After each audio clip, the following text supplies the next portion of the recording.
Finally, here we stand, in the face of the attic, after waiting through countless exploring, trying to discover the key to this attic and all of the trade secrets that it contains.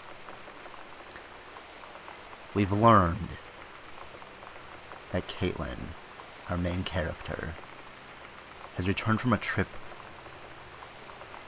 abroad where she was in Europe, and now she's home, but no one's around. But yet there's secrets hidden around as to where her family could be. But we focus mostly on Sam, her older sister, and Sam's relationship with this girl, Lonnie. And unfortunately, they've had some rough paths ahead of them. But it all leads up to this. We have explored, I believe, every secret entrance and every room that we could explore. And it leads up to this attic. What we've been waiting for. So, without further ado, without me having to say anything else, let's finally see what is hidden in this attic. Let's roll. Here we go. What's up here? I see red lights, cause Sam and Lonnie were like using this as a dark room. So let's see what we got here. Turn the lamp on. Sleeping bag. I feel like we're getting close to the end of the game too. So let's see what we got here. Sam, I'll always remember what we had. Say that. Excuse me while I speak English. Sam, I'll always remember what we had. Stay strong. Kick ass. I love you, Lonnie. Well, you know. That's very sweet. Oh my god. Katie. I fell asleep in the attic, in Lonnie and my old spot, and I missed the first 2 calls. I just barely caught the third one before the machine got it. And it was Lonnie, on a payphone. She'd been on the bus to Basic, and she said she couldn't think of anything but me and us, and that she couldn't go through with it, with the army and being apart and all of it. And so she got off the bus in Salem. She said, "Sam, I want you to pack up everything you can and get in your car and come find me. And let's just drive until we find somewhere for us." And she asked me if I could do that. And I said yes. Yes.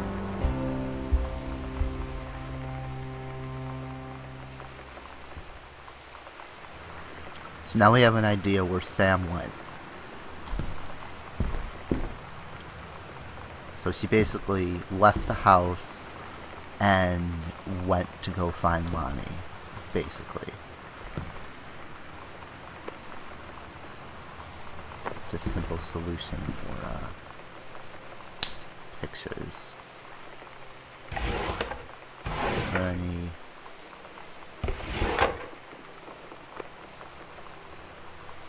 So I got stuff for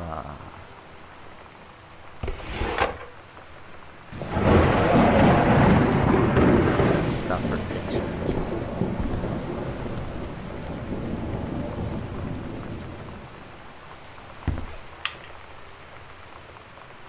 Of course it's a red light.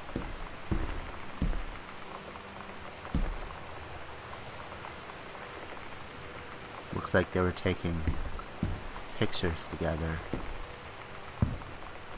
That's very sweet. Well, this light's on.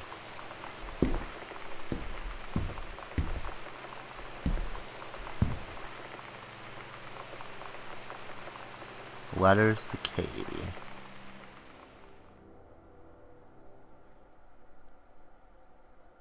Katie, I'm so sorry that I can't be there to see you in person, that I can't tell you all this myself. But I hope as you read this journal and you think back, that you'll understand why I had to do what I did. And that you won't be sad, and you won't hate me, and you'll just know that I am where I need to be. I love you so much, Katie. I'll see you again someday. Love, Sam.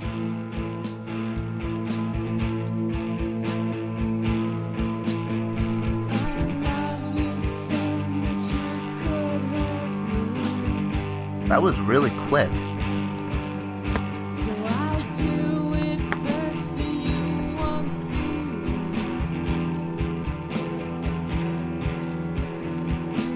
See, I had a feeling this would be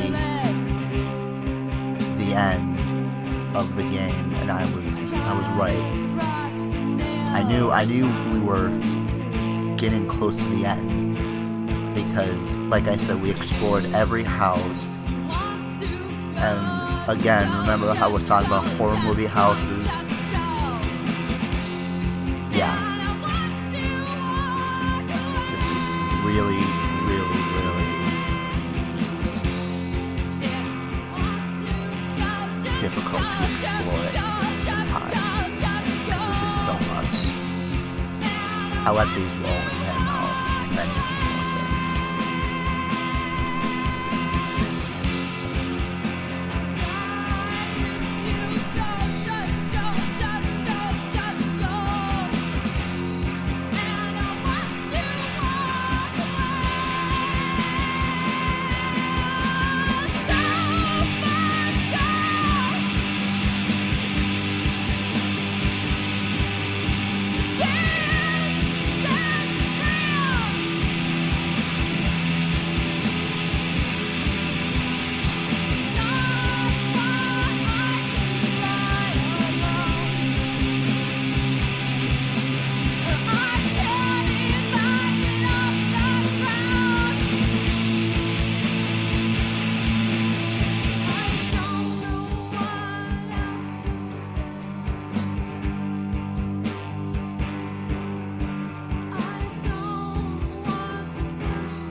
Alright, so that was Gone Home.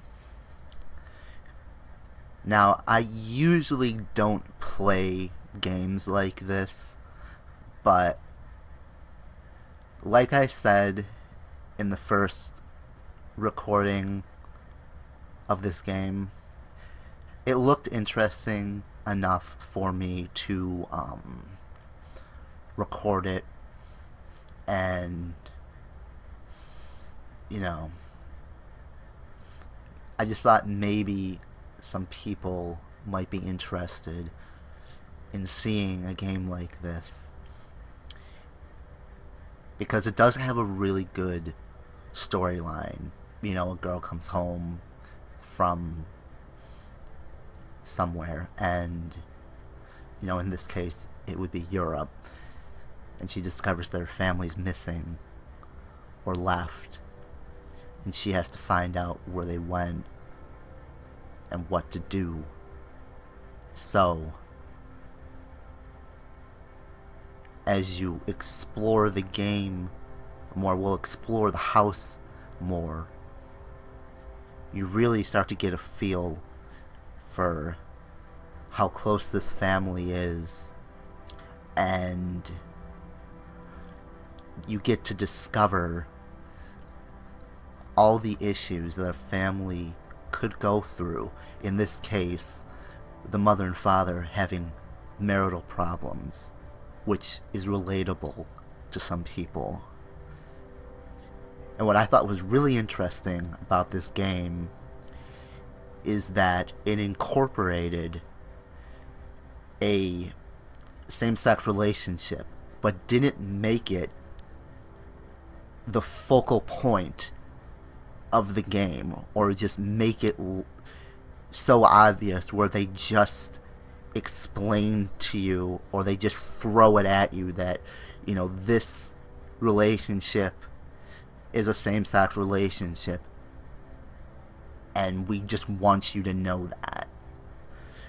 You know, they explored and expanded on how deep this relationship is, the feelings that Sam and Lonnie share with each other, the heartbreak and hardships they had to go through. One, with Sam's family being not very supportive of the relationship, and Lonnie leaving to go to the army, but apparently she couldn't do that because her love and her bond with Sam was so strong. And you don't see that in a lot of games. You don't really see the aspects of a non-conventional relationship.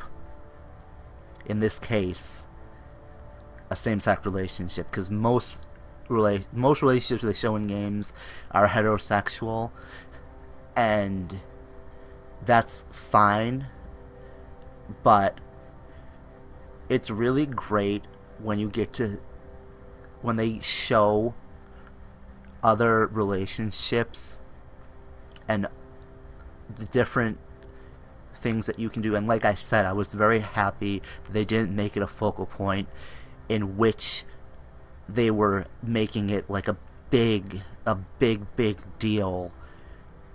And also, from what I've discovered in a lot of media, they sort of, you know, stereotype or make fun of a relationship that is a same-sex relationship, and you really don't get to experience how deep a same-sex relationship could be the same way that a heterosexual relationship could be.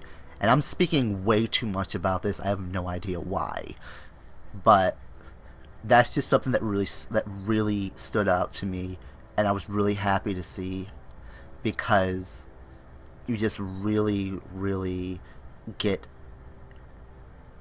you know, involved with this relationship that Sam and Lonnie have, and you feel for them, because no matter what your sexuality is, everyone is able to care deeply, and everyone has the ability to feel things for other people. And I think that was a really good thing. And then I also liked the aspects of like the little spiritual thing where they had, you know, Sam and Lonnie using like the Ouija board and like the pentagram to try to, you know, bring back, well, not really bring back, but call upon Oscar and try to speak with him from the dead, you know, like some people do, and how they usually show it in like teen movies. Which, another thing too, is this felt like a really cheesy 90s teen movie, because it did take place in the 90s naturally, but it really had that feel of like a 90s teen movie, and that was good in its certain aspects, and it wasn't good in other aspects. But the bad aspects didn't really outweigh the good aspects. It was a really good game, even though it was a lot of tedious work where you would have to you'd find locked doors, and then you have to go to other rooms, and you would find other things. And like I said, the house that they had was so big, and you saw all the different ways and different rooms that you had to explore. And then to top it all off, they threw in all these secret rooms, which were probably like 2 or 3, but still, and it was good because you got to explore more aspects of the house that you weren't expecting. And you keep thinking to yourself, how are they going to wrap this up? What direction are they going to take the plot? And in this case, they focused on Sam and what she had to deal with. But at the same time, that leaves questions. Because at the end, you don't really know where the mother and father went. You know where Sam went. But where is the mother and father? Did they come home shortly after you read that journal? Or did they not come home? Does Sam come back with Lonnie? Do their parents finally come to terms with the relationship that Sam and Lonnie have? Or is Caitlin going to have to remain in the house all alone for however long it may be? So again, I'm talking too much, but that was my little end of game commentary, so that I don't really have to make another video, because, whatever. But thank you to anyone that watched this. I really appreciate it, and I look forward to more games.